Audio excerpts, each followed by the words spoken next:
And we are live with week 2 of the college football look ahead over here at Overdue Sports. Very excited to kick this one off. Last week was a pretty solid start. We finished 7-3 for plus 3.7 units between. Well, that includes week 0 when we gave out Georgia Tech and a total in that game. But between last week and week 0, we're 7-3 so far, looking pretty good. Although I must say, the plays that you and I were really hyping up from last week were the real duds. Florida Yeah, good guy thing ran you out of the hype those swamp. up. Yeah, Yeah, I you did. hype the plays up. I mean, I might talk some shit like in here, but yeah, that Florida one was a real stinker. But we can run through. You want to just go like top to bottom? Maybe like I don't know, give a brief little thought. I mean, we don't have to talk about Florida. They got They punked. got just punked from Just the get go. yeah. I mean, The Texas A&M. We can. Well, I guess no. We'll just go in chronological. So we had Carolina and Minnesota in the beginning. Weird game. Carolina covered the line that we talked about, the 1.5, but they didn't cover the game line at 2.5. yeah. I Don't got know if you had any two thoughts on toy that book. one. Yeah. I mean, I think I made a pretty good bet. I did bet the over. It was kind of a nasty one. I mean, I think they moved the ball well enough, but just with all the field goals, I mean, it's not like the two misses from Minnesota would have, changed the outcome of the total. I mean, I think they probably should have won that game. I mean, he was like a solid kicker too, and he ended up missing two of them, so that was a little unfortunate. But I felt like they moved the ball okay at times. They didn't find the end zone. So I mean, I lost 1.1 units there because I got two. I got a crappy number, so it pushed on me. Yeah. Moving over, we both hit this one. Stanford +8. The Cardinal took down TCU, or no, they didn't take down. They lost that game, but they got the backdoor cover. There were some really questionable coaching decisions throughout. It was one of those ones where like you look at the last play and you're like, should the +8 have hit? Probably not, but they made so many bad coaching mistakes in that they probably should have covered it anyways. That was Yeah, my thought on it. I mean, I didn't watch a ton of that game. I think was that Thursday night. That was Friday night. That was Friday night. Yeah, I went to Yeah. bed a little early. I didn't catch Yeah. the end of it, but I mean, it's hard to lose by 8 when you're up by like 14 at some point. They almost did, but like they didn't. It's okay, but whatever. Yeah. So that was a good one to get. We both bet that. We both hit that. Moving to Eastern Michigan at UMass. Neither of us had an actual play in this game. We both leaned Eastern Michigan on the show last week. Eastern Michigan blew out UMass. That spread was 1.5. I think they won by 15 or 20. Another one we both had, Clemson at Georgia. Really low scoring in the beginning, and Georgia just bullied them in the second half. I mean, it was like 3-0 after the first quarter. Like, it was kind of looking like it was going to be interesting. I think Clemson is better than I thought they were going to be. I think just Georgia is also that good too. That's kind of the vibe I got from that. I will say on the show, I said you can feel comfortable taking Georgia against the spread every week. I don't think that's the case anymore, just because it was such a resounding win. I think those numbers are going to be a little bit ridiculous. I thought this game would be like competitive. I bet Georgia. I wanted to bet the under 2, but I missed it. Like our book locks out, and I'm like, I'm gonna have plenty of plays today. I'm not gonna add anything, but after that first quarter kind of ended, it was pretty much Georgia the whole way. So, I mean, I wasn't terribly worried about that at any point. But yeah, they're gonna be pretty gross spreads again. Like they'll play like Akron and be 60-point favorites or something stupid. But yeah, they're for real this year. Miami at Florida, we were both on the home dogs, the Gators, +2.5 in the swamp, and they just got bullied. Yeah, I mean, I'd make that bet 10 times out of 10, given what I knew beforehand. But Cam Ward is awesome, and Florida they got flat out punked. So it's like I'm not gonna be like, oh, Florida sucks. I'm never betting on them again, because they're gonna be in that spot where they're gonna win a few of those games. They're gonna lose a few of those games. They're gonna be in spots like that all year, and everyone's gonna remember, oh, they lost to Miami by like what 30. Yeah, you're gonna get a chance to get it back. It's just you gotta like really pick it wisely, I guess. Yeah. I believe we were split on this one on Notre Dame A&M.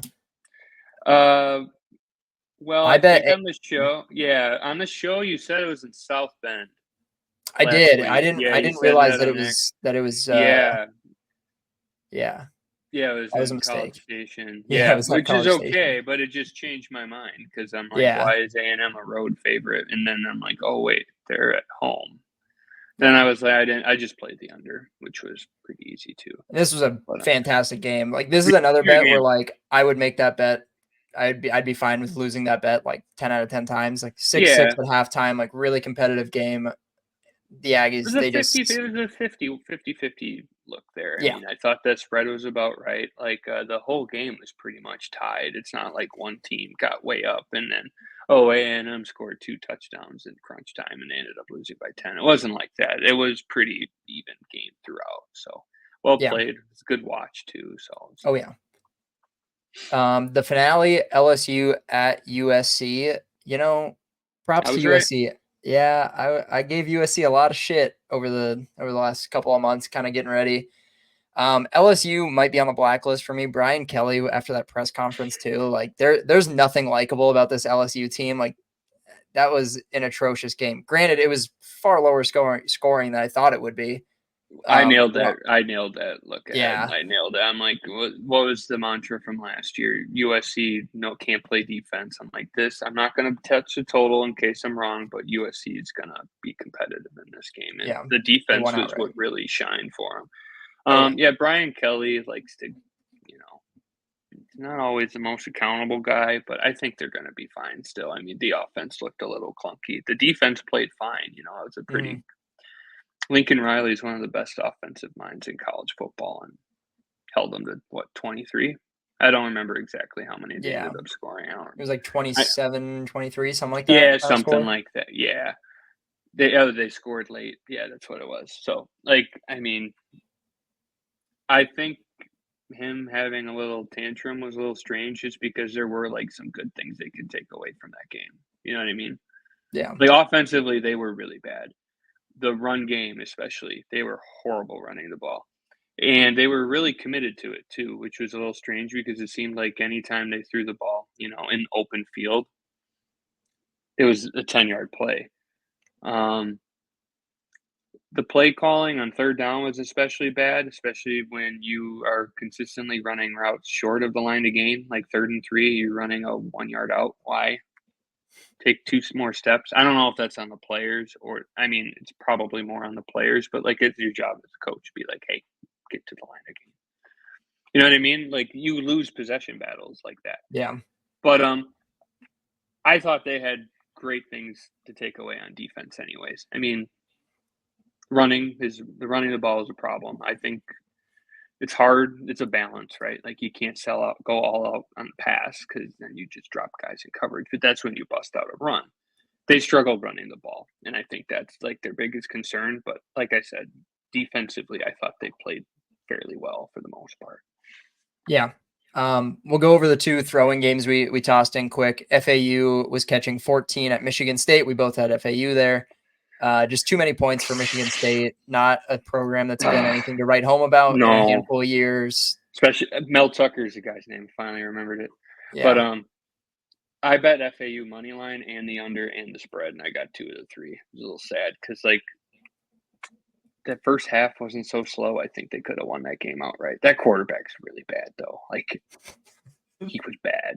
Like he could run the ball. Like he was really good on like the designed runs or the quarterback draws or whatever you want to call it. But like him throwing the ball, I don't know if he was like drunk or hungover or scared or what. But like that first half, he settled down the second half. He looked a lot better, but he could not pass the ball. It was very frustrating to watch as a better.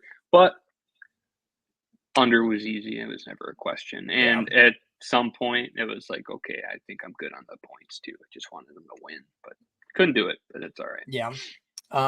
Rounding it out, we had you and I both agreed that this was a West Virginia spot. Penn State was heading into Morgantown, and Penn State was pretty They're good. impressive. Honestly, they're good. Yeah, I mean, of all the picks I'm gonna lose this year, this is gonna be like the common one. It's like, okay, you get like a shortish kind of home dog, and they get stomped. Like I'm gonna be reiterating this. Like I don't know. 2-3 games a week probably because I bet those spots and 5.55 times out of 100 I get them. You know what I mean? So you take them, you win some, you lose some. But yeah, it was never them. The rain delay didn't help either. But the only thing I will say is the rain delay killed any momentum they could have had. Going into halftime, I don't know what the officials were looking at. That was OPI on the play before the touchdown, like that 30-yard pass he had Yeah. downfield. Like that kid pushed off. Like that would have been Full 14. extension. Yeah, it would have been like 13-6 at halftime, and it's like okay, you can kind of work with that, and then you give up that touchdown. Not like that would have changed anything. I'm not trying to say that, but it's like, hey, you're looking at 13-6 as opposed to 20-6 when you could have got off the field with maybe a field goal. They would have been out of range at that point if they actually called a penalty. But yeah, they just turnovers and getting down the field and having to kick a field goal. It wasn't them. Yeah.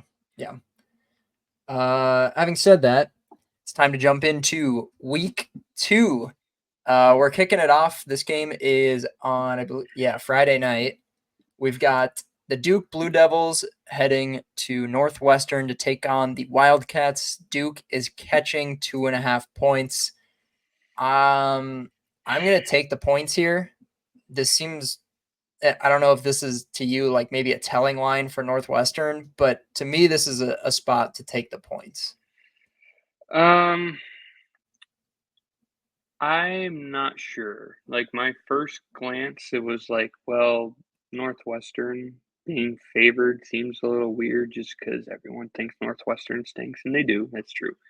Yeah. But then I'm like, well, they both kind of look bad last week.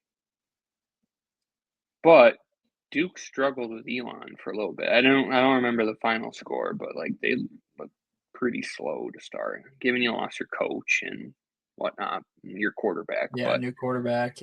yeah, so I'm like kind of trying to debate whether it's like the line might be okay just because they both kind of look bad, but like Duke look worse. Yeah. I mean, what was the final score? Do you happen to know? It was maybe they pulled away in the second half, but at like some point in the second quarter, 26-3. Okay, so yeah, I mean, to me, very slow offense. That's one I would have to wait out. But like right now, it seems like taking the points might be like you could do worse things, but I don't know. Yeah, this is one of those 50-50s. I think I feel like both of these teams are pretty similar. Yeah, I would agree.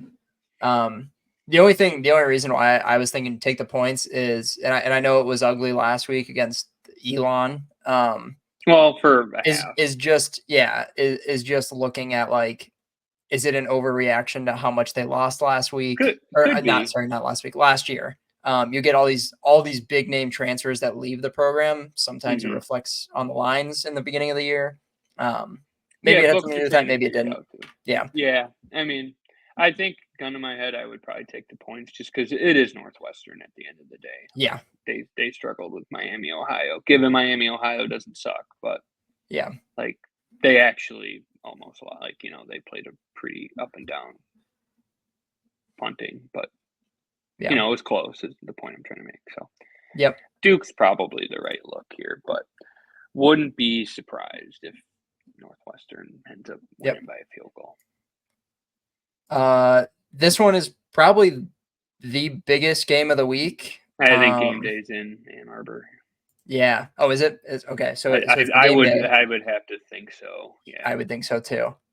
Texas is visiting the defending national champions in Ann Arbor at the Big House. Michigan is catching 7.5. This is a Michigan spot.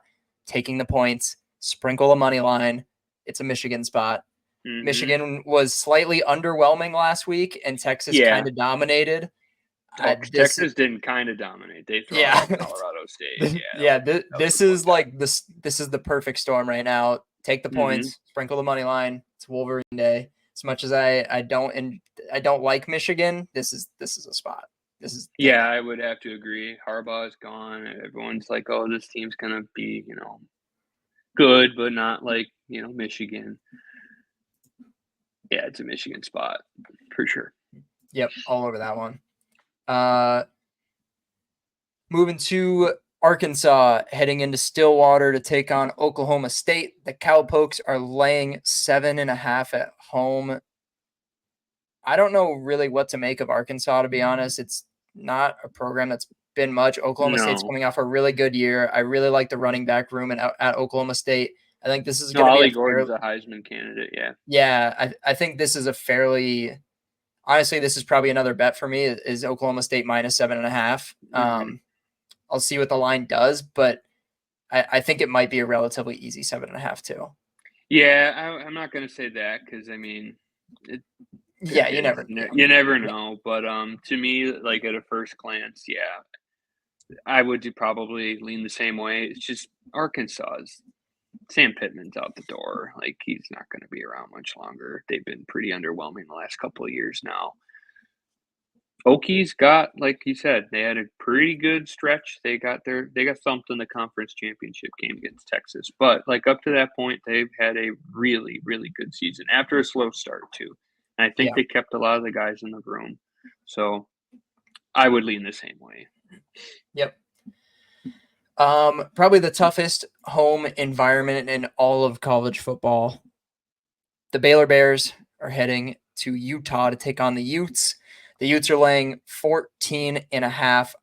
I have to lay the number. I've got no confidence in this Baylor team. They were pretty mediocre last year, and going to Utah, it's just never a spot that I like fading them. I'm probably gonna be at like a West Virginia spot again. I'm probably gonna lay them or take them with Baylor and be shocked when they lose by 30.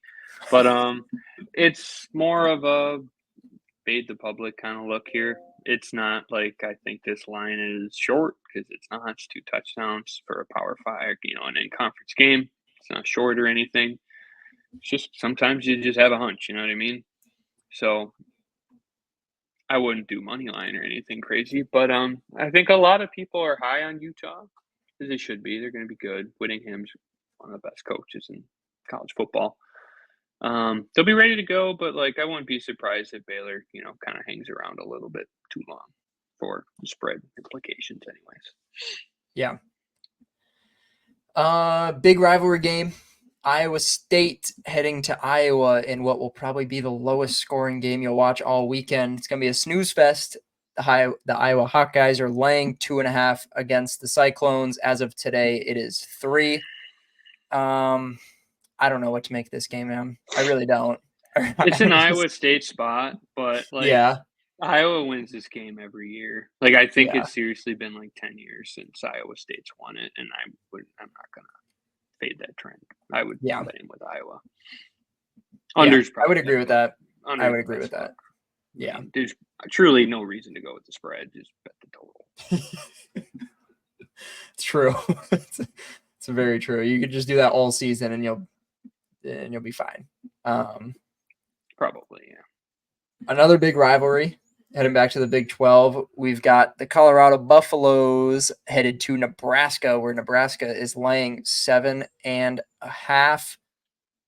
Nebraska got kind of punked in Boulder last year. I know CU was kind of on that hot start, and it was a weird game in the beginning, but CU really dominated that game from the first second to the last second in Boulder last year.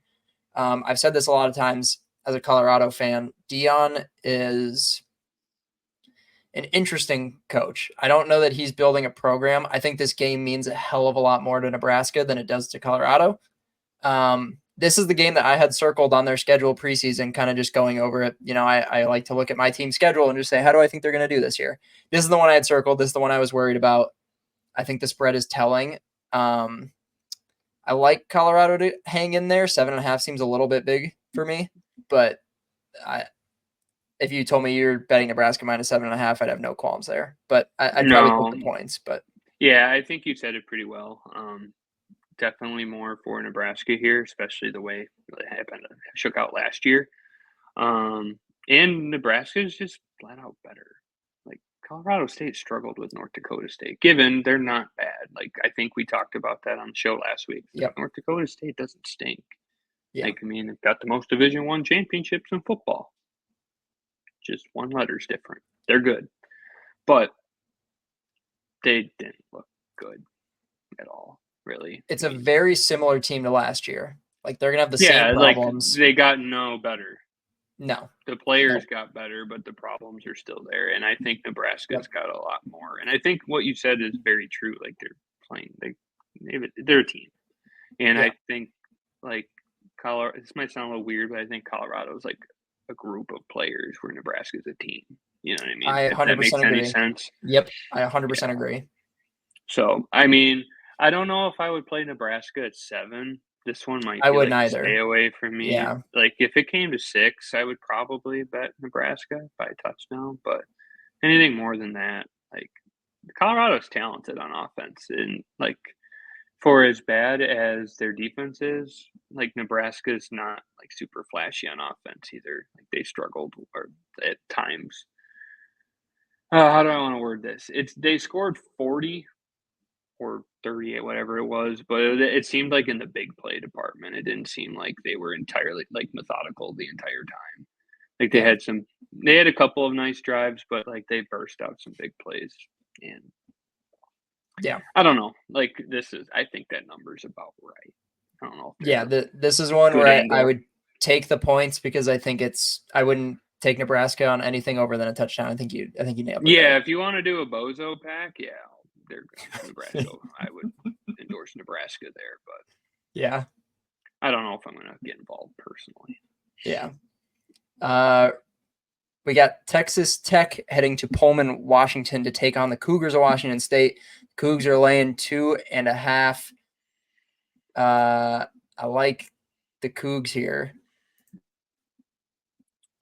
This is a Tech line, but it's like, is it really worth it? Man, Texas Tech they were in spots all last year, and I think they won like one of them. It's just not worth getting involved if you bet like me. It's just really not. Yeah. And I mean, Washington State kind of, did they end up joining a conference? Mountain West? Is that what it was?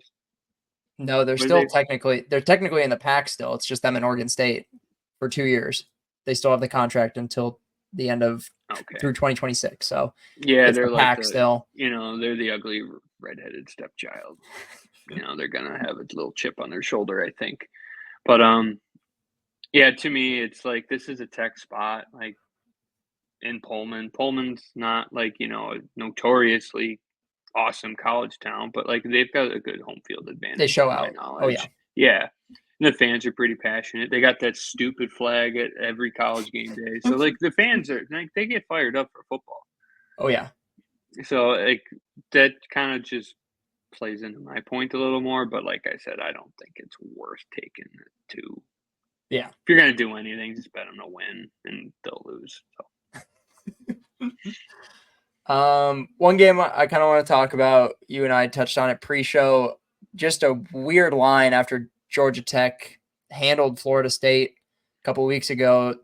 They are laying 3 at Syracuse. This line makes no sense. And everyone is going to think Georgia Tech looks pretty damn easy there. But this is one that I would personally stay away from just because it's Syracuse. But, yeah, it's a Syracuse spot for sure.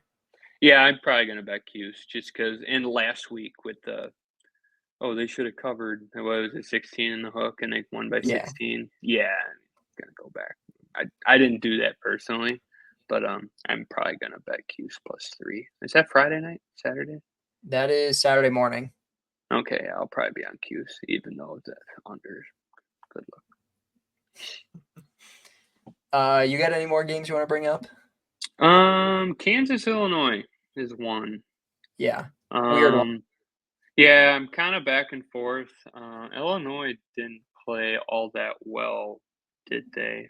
They pulled away at the end, I think. But who'd they play again? I don't remember. So I was a MAC team. No, it wasn't. I don't remember. They played Eastern Illinois. Yeah, they won 45-0. Yeah, okay. And then Kansas, who'd they play? Sorry. Kansas played Overdue Sports Workshop. Right. Yeah, they played Lindenwood, so not a Okay, Division I there's team, nothing telling there. no. What was the score? 49-3 and 48-0, something like, or 40-0 for Illinois is just two blowouts. Weird spread though, because Kansas and I hate preseason rankings. I hate early rankings because they're not actually official until like week 7. But Kansas is technically the 19th best team in the country right now. So yeah, I small spread there.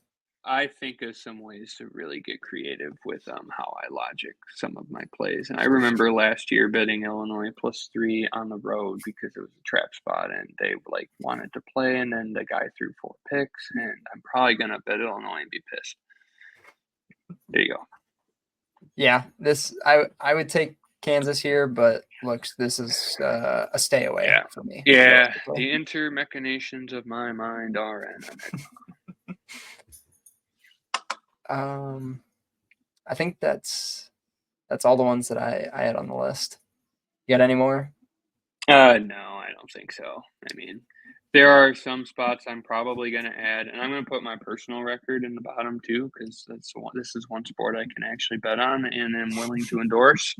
So I'll put that in the description as well, as along with the official look ahead plays that Will puts out there. So.